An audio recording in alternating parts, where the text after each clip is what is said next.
And here we go. How's it going, everybody? Thank you all so much for chiming in for the latest show here on WardyNYM. This being another day, another series preview for the New York Mets, this time as they match up in St. Louis in a 3-game set against a very strong St. Louis Cardinals team. So in today's show, we'll be breaking down everything that there is to possibly know about this series, key players to watch from both sides, not just for the Mets, but for the Cardinals, pitching matchups. What are we dealing with? How are they going to fare potentially? And also plenty of other things regarding the series, along with, of course, answering your questions, comments, and concerns for my viewers here in the live stream. And, of course, make sure to let me know your thoughts in the comments below. If you're watching this also on replay, we, of course, have our first game of the series tonight at 7:45 p.m. Eastern Time with Mad Max Scherzer. Yes, today is Scherzer Day, baby. He looks to secure his 4th straight victory and as many starts, this time against Miles Mikolas, who's been off to a great start of the season, respectively, for the St. Louis Cardinals. So, like I said, a lot to break down. I'm very excited. Happy Monday to you all. Whenever you guys are watching this, a quick shout out to everybody here in the live stream right now. To my viewers, I see Mama Worm. How's it going? Love you too. Conflicto, Daily, Insanity, great member, Vin, Milo, Dave, great friend and subscriber on the channel. Hope you're doing well, Dave.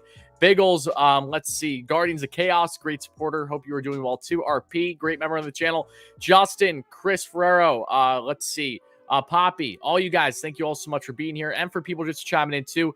Really appreciate it. So yeah, like I said, we're going to be deep diving everything that there is to know about this series. So first of all, make sure to smash that like and subscribe button whenever you guys are watching this live or on replay. Help us get to 100 likes for our first short-term goal and help us get to 15K subs. We're just less than 100 subs away from 15K on the channel, which is so absurd to think about. But yes, we have grown that much in just a year and a half's time. It's all because of you guys. So thank you all so much. You will never know how much I always appreciate every single one of you viewers. But let's talk about the New York Mets, because like I said, they're coming into this series riding hot. They are the best team in baseball right now with a 12-5 record, the first team in baseball to record at least 12 wins this season, facing off against the St. Louis Cardinals team that is 9-5, won their last series. That was against the Cincinnati Reds, but did lose the final game of that series.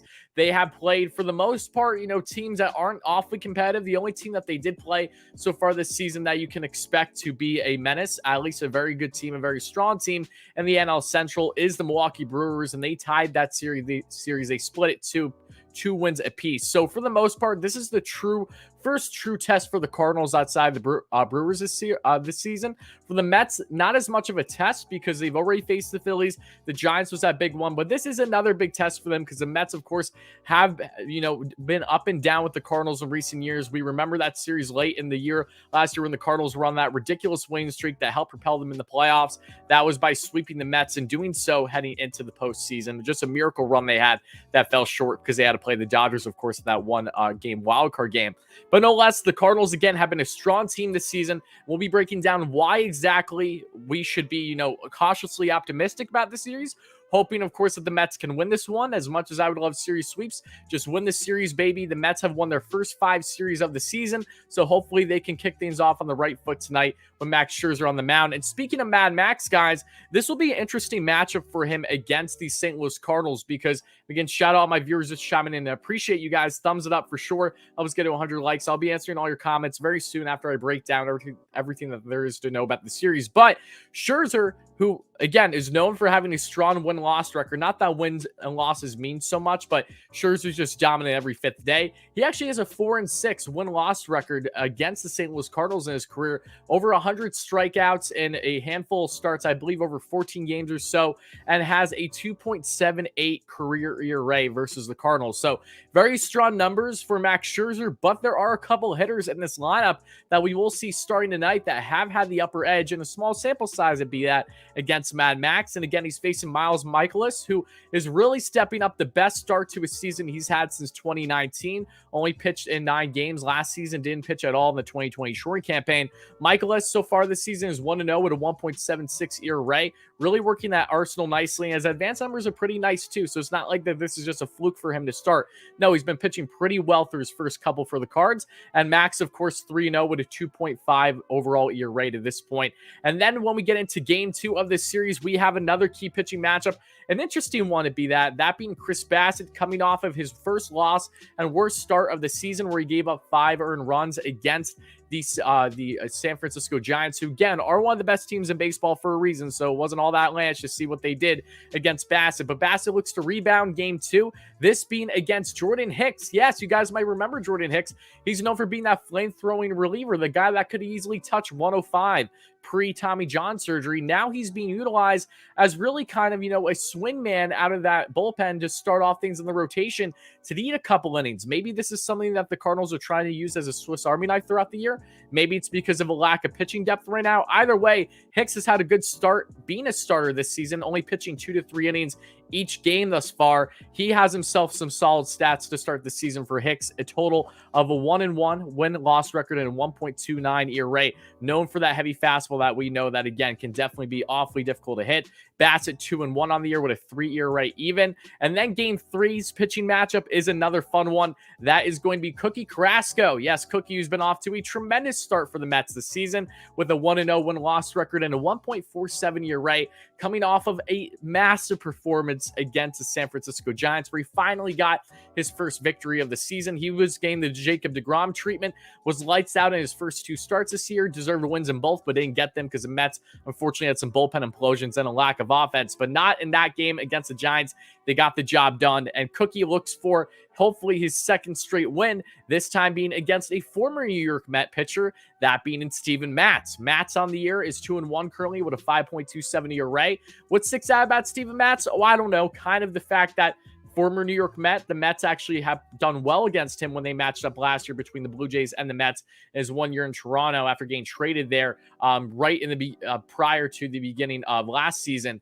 But Matz, who signed a multi-year deal with the Cardinals this past offseason, really lit a fire under Steve Cohen's ass, quite frankly, and pardon my French here. But we all saw the ordeal. Mets thought that they were going to get a chance to do a counteroffer and give him a multi-year deal. The Cardinals did it. Matz said, I'll take that. I'm not going to even hear from the Mets side of things on a more years, a bigger potential deal offer to him. And right after that, that is when the dominoes started to fall, with the Mets signing Eduardo Escobar, Mark Canha, Starling Marte all in one day, then landing Max Scherzer, all doing all those things that they did pre-lockout. Then, of course, landing Bassitt and rounding out the bullpen post-lockout. So just kind of funny how things ended up the way that they did with Steven Matz and his agent. Steve Cohen shows his opinion, his upsetness, even if that's a word or not. I don't care. I'm going to say it over social media after losing out on Matz. And in hindsight, that looks like a blessing in disguise, to put it lightly, as an understatement, right? But that is the game 3 matchup between these two teams. So now let's get into the key Mets and the key Cardinals to follow in this series. I'm actually going to address a couple donations quick, then we'll go forward. Again, appreciate everyone being in here. Make sure to smash that like and subscribe button if you guys are enjoying this series preview content. Let's see, Mehmeti, thank you so much for the $10 donation. Appreciate you, brother. Really does mean a lot. Thank you so much for that. Marco Perez, thank you so much for the $5 donation. Let's go Mets. Great start. Let's stay healthy, injury-free. Fingers crossed, knocking on wood for you to make sure that nothing gets jinxed. Thank you so much for that donation, Mark. I really appreciate that. Marco, I should say. God bless. Love the name too. That's awesome. But okay, folks, let's get into now, before I answer all your comments and concerns in a little bit, let's talk about the key players to watch in this series for both sides. Because for the New York Mets, there are a couple that stand out. And this is based off of not just individual pitching matchups throughout the series, but as a whole against the Cardinals. And it is headlined by Pete Alonso, not just because he is, of course, Pistol Pete, Big Meat Pete, Polar Bear Pete, whatever you want to call him, but also because Pete Alonso has a 327 average, 4 home runs, 9 RBIs in his career against the St. Louis Cardinals. He has had the upper edge over them more often than not, and I expect him to hopefully have a strong series in Busch Stadium against, yes, the St. Louis Cardinals. Then we have Starling Marte, and I didn't put an asterisk next to it, but I should have, just because Marte has the biggest sample size by far out of all New York Mets in this lineup against the Cardinals. He's played the Cardinals a lot in his career, obviously being a veteran in the game, been around for at least a decade now, it feels like. A 292 average, 8 home runs, 60 runs scored, 40 or so RBIs versus the Cardinals in his career. But Marte does not have good numbers against Miles Mikolas, who will be getting the start for game 1 tonight. The time recording this, he only has right around a 156 average and 32 at-bats versus Mikolas. Again, small sample size, so we have to acknowledge that, but still just wanted to make that a note. So in case Marte, say, doesn't do well specifically tonight out of this series, that is a reason why, but I still expect him to have a good series, especially with the speed he brings on the bags.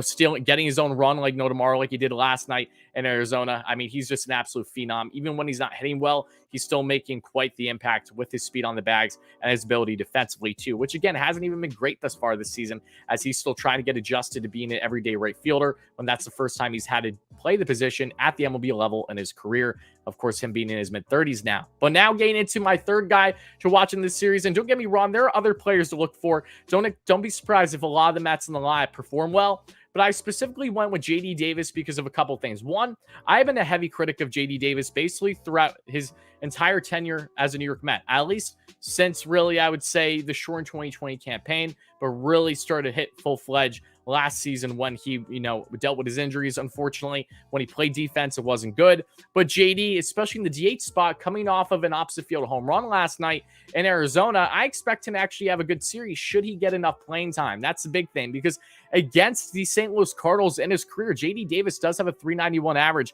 and 4 RBIs in over 10 games or so. So again, not a crazy sample size, but still a good handful to tell you that, yeah, JD has performed to basically a 400 average in a good amount of games against the Cardinals in his young career. And I do expect him to hopefully fare well, especially if he does get the start at DH over, say, Dom and Cano against Steven Matz in game 3. That righty-lefty matchup, that's always appealing. Again, JD, the biggest thing with him outside of his defense has, of course, been swinging right through fastballs right down the pipe. Of course, he isn't the only one in the Mets lineup doing that, but it has been acknowledged with him because he has struggled trying his bat to ball speed up. But he looked very strong from what we saw in that series against the D-backs. Like that a lot. That home run definitely made me feel happy. He had multiple hits in that series, and hopefully, should he get the bulk of DH time in this series, then I expect him to perform well. But would also like to know that Robinson Cano in his career has very good numbers against Miles Michaelis, who is the starter for the Cardinals tonight. But that is also Cano from a couple years ago, not the Robinson Cano now, who is one of the worst hitters in baseball to start the season. He's not looked good. He's hitting for opposite field a lot, but it's not so much based on just great opposite field hitting, but rather you can tell that he's behind on the bat to ball speed. So he is a lot of times swinging he's way early on a lot of his swings that are, luckily for him, getting themselves soft singles, in between the gap for the shift on the left side of the infield and outfield. But overall, if JD does get a good amount of playing time in this series at the DH position, I do expect him to thrive as well. But now getting into the Cardinals, who stands out in this one? Again, I appreciate everyone being here. Let's go Mets indeed. I'll be answering your comments here soon. Continue smashing that like and subscribe button, guys, if you guys are enjoying the series preview. But this is going to be a key matchup for the New York Mets, not just for Max Scherzer, who, of course, we hope has another strong start tonight, but he's facing a Cardinals lineup that, while it has had inconsistencies, and the Cardinals, they're 9-5, like I said, they are currently first in the NL Central, but they are led by quite literally Nolan Arenado. And Nolan Arenado is doing a tremendous job this season. He is one of, if not the best overall hitter in baseball right now, with how hot of a start he has had. The multi-time gold and platinum glover, one of the best third basemen in the game of baseball, 364 average and a 1,153 OPS, including 5 home runs and 14 RBIs and 10 runs scored through his first 14 games this season. So he's been an RBI a game type hitter for the St. Louis Cardinals, and we'll see if that will continue or if it will fall short here in this series against the Mets. But yeah, keep an eye on Arenado. He's swinging the bat ridiculously well. Hot bat, hot start for Nolan.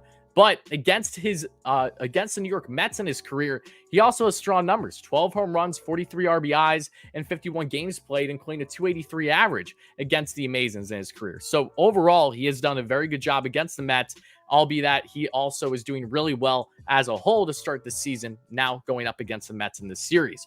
Tommy Edman, another one that stands out to me. Why Tommy Edman? He's a speed demon. He only has 1 stolen bag this year, but he stole 30 last year. Definitely a guy you have to be wary of when he is on first base or wherever he's at in that infield to try to steal a bag. But Edman off to another strong start this year. The infielder for the Cardinals, 3 home runs, 8 RBIs, a 313 average, and 963 OPS, just shy of 1,000 there. Great numbers. But in his career against the New York Mets, it be a small sample size, through 9 games, has 7 runs scored and a 343 average. And against Max Scherzer in particular in his career, He has a 444 average and a small sample size still, but still impressive to see how well he's done against Scherzer in a small sample size and against the Mets. He was beating up on the Mets good, especially in that series down the stretch last year, which basically ended the Mets regular season. Any hopes of playoffs, at least, because I remember that series like it was yesterday. And then the third guy that I think is the most notable here, why I've been waiting to discuss him, is yes, Paul DeJong. And you might be wondering, why do I have Paul DeJong in this list here when Paul DeJong hasn't hit a lick at all yet this season? If you look at his numbers, he has a buck 39 average and a 540 OPS. He has definitely struggled to swing the bat this season, but Paul DeJong is one of the most notorious New York Mets killers in all of the Mets history, and that is not an exaggeration. Look at those numbers. 347 average, 10 home runs, 20 runs scored in 25 games against the Mets in his career. So don't get me wrong, Paul has been off to a slow start this year, but all it takes is one series against a team that you have had the upper hand on more often than not to really get you kicked up and going and hopefully on a good pace. Now, obviously, I hope that isn't the case. But Paul DeJong, again, one of the biggest Mets killers out there. Always frustrates me when the Mets play him. I mean, this guy's Barry Bonds every single time he goes up to the plate against the Mets. That is how it has truly felt. So we will see how he performs along with the rest of the lineup. Of course, other Cardinals to keep in mind, Harrison Bader has some very strong numbers in a small sample size against the Mets. Pete Alonso's former teammate back during their time at Florida in college. Then you also have, of course, Paul Goldschmidt, who also has very good numbers against the Mets in his career. One of the better first basemen all baseball. One of the most underrated players in baseball for his entire career, I feel like, during his time, of course, a long time in Arizona with the D-backs. And then more recently, over the past couple of years with the St. Louis Cardinals, he's just been consistent. Such a great first baseman, great player, great attitude. He, in a lot of ways, reminds me of David Wright. Every single time I watch Paul Goldschmidt play and his approach with the team, he's just, he's not overzealous with anything. He just kind of leads by example. He has a little bit of that captain mentality from everything I've seen of him. He's a veteran that leads by example again. And yeah, he's just a great player, criminally underrated. So don't be surprised if he balls out in the series too. And of course, Albert Pujols back with the Cardinals, rightfully so. He should have never left, right? Back at DH for them. We'll see if he has enough big pop in this series to make an impact or not. We will see. But all in all, this is going to be a really fun series for the New York Mets against, again, a strong St. Louis Cardinals team. And one more player that I would like to make note of is Corey Dickerson, who is a guy that's coming off the bench for them. Left-handed corner outfielder that, again, has been solid contact guy, has had some home run swings in his career, is not in the prime like he used to be, but again, is still able to barrel the ball well. But in a small sample size as well, against Max Scherzer, he has a 417 average. So just telling you right now, if Corey Dickerson does get at all any playing time tonight, it's because of the matchup against Max Scherzer. And normally you would think, okay, against Max Scherzer, that would make you not want to go up against him. But Dickerson is one of those rare players that in small sample sizes, he has had very strong numbers against Mad Max. But for everyone now that's been watching on replay, I appreciate you guys all so much. Continue smashing that like and subscribe button. This is what will be cutting things off for you guys and for all my live viewers, which is all you guys right now in the chat. I'll start answering all your comments, questions, and concerns, overall reactions as we get set for tonight's series against the St. Louis Cardinals. But again, for people on replay, thank you so much for watching. Let me know your thoughts. Stay tuned for post-game coverage after Game 1 tonight, probably around 11 p.m. Eastern time or so. But until then, thank you again. And of course, let's go Mets, baby.